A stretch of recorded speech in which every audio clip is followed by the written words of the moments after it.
I'm in Massachusetts, and initially I thought it was just the Senate that had passed the bill and that it was in front of the rest of the legislature for debate. But I found out per the meeting that I was at when they kind of stood down, but they were in the stages of really ramping up, that the bill was on the governor's desk just waiting for his signature for basically martial law powers that our local Department of Health department head would be able to declare martial law, and it's all for health. You know, if there's somebody in there that is refusing treatment and hasn't shown up to school, they may have to kick the doors in to go save us all. You know, well, we know what these laws and these powers that are being passed are really set up for, and I'm sure that will remain on his desk for future use when they're ready to move forward. I can confirm that they openly talk about martial law in these local meetings. The second side of that, though, is people shouldn't be afraid of this stuff. They should get mad and get active because the budget cuts we're all dealing with this economy. The local forces are a real paper tiger to begin with. If they ever came to round up guns and things, they'd be asking an awful lot. These folks are overstretched dealing with their legitimate duties and tasks.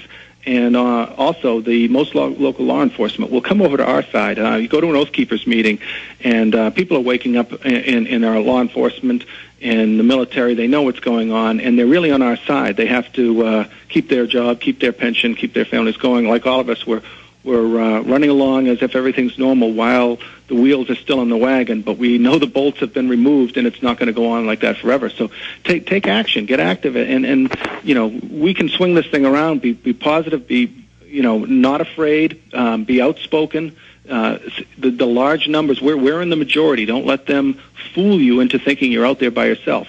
Do simple things. If you're not the type to stand up in a meeting and speak, 7 million people applied for background checks meaning they were applying to buy new guns since Obama took office. I don't know where everyone else is. Why isn't there 20 million new applications? They hear that as a vote in Washington, D.C., and people can just grow a garden and show that they're being independent, show that you're awake. And if you can't talk at a public meeting, you can talk to your friends and families.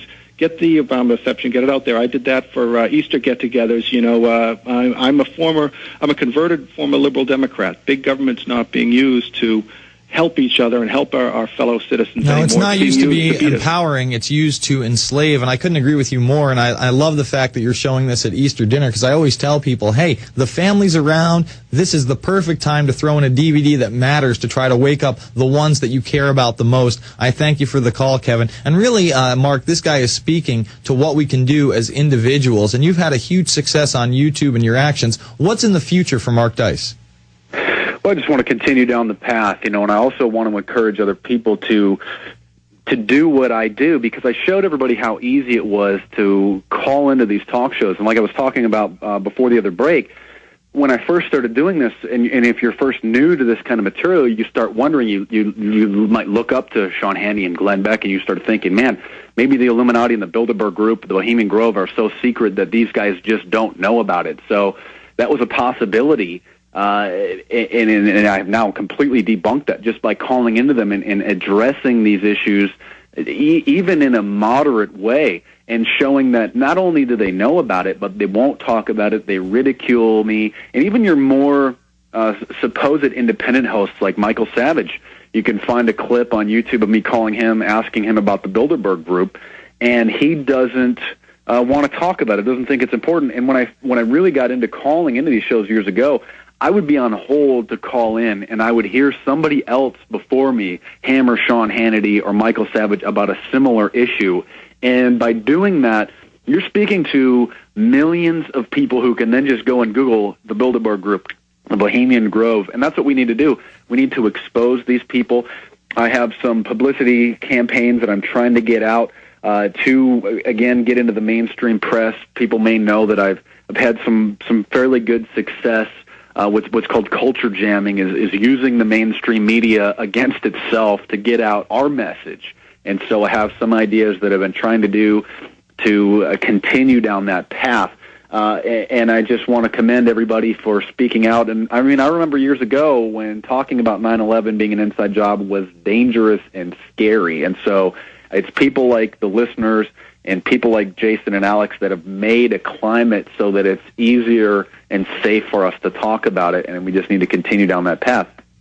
Exactly. We have to take actions into our own hands. Don't wait for somebody else to burn a DVD and hand it out. Don't wait for somebody else to have a screening. Don't wait for somebody else to run for state senate. Don't wait for somebody else to become the city council member. You do it. You join Campaign for Liberty. You say, I don't like this document.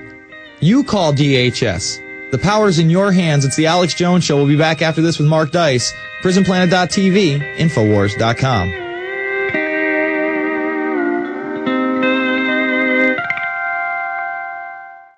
The good old folks at New Silver Solution. And the website is supernaturalsilver.com. Supernaturalsilver.com. This is something that kills bacteria, viruses, you name it, well documented. They've got it down to a super small nano-sized particle. Supernaturalsilver.com. Check them out at Infowars.com. Supernaturalsilver.com. All right, back to Mark Dice. Mark, did you see that story, by the way, of this college student basically saving the lives of all of his friends at a birthday party? I just heard about it on the show, and I think it's fantastic. And, even Jesus was a pro-Second Amendment. He says in the Bible to sell some of your clothes and buy a sword. And so I think that's awesome. I'm just wondering if they're going to bring any charges against him if he didn't. I didn't catch if he had a concealed permit, but yeah, I'm not sure if that gun was even licensed. But the bottom line is we have a Second Amendment for a reason. It's not only for incidents like that, but it's against a tyrannical government, and that's why they're really trying to demonize gun owners in these latest DHS documents. Look, I've heard statistics. I think it's for every one crime that's committed with a gun prevents 6 or 8 crimes. And the gun advocates will point out very sad instances of children finding guns, and that's not because of the gun. That's because of the irresponsible parents. And if we're going to put things into perspective, like the big panic of the swine flu, if you really look at it, every single day, over 1,000 people a day die from cigarettes. So, we were having a global panic just about a couple people coming down sick with this flu, which kills almost 40,000 people a year. When cigarettes kill over 1,000 people every day, and so I think that. I would urge everybody to go out and get a gun. If you can get a concealed carry permit, that's fantastic. Just learn the rules, learn how to handle a gun, go and take a gun safety course so that you become familiar with the laws and with how to handle one properly.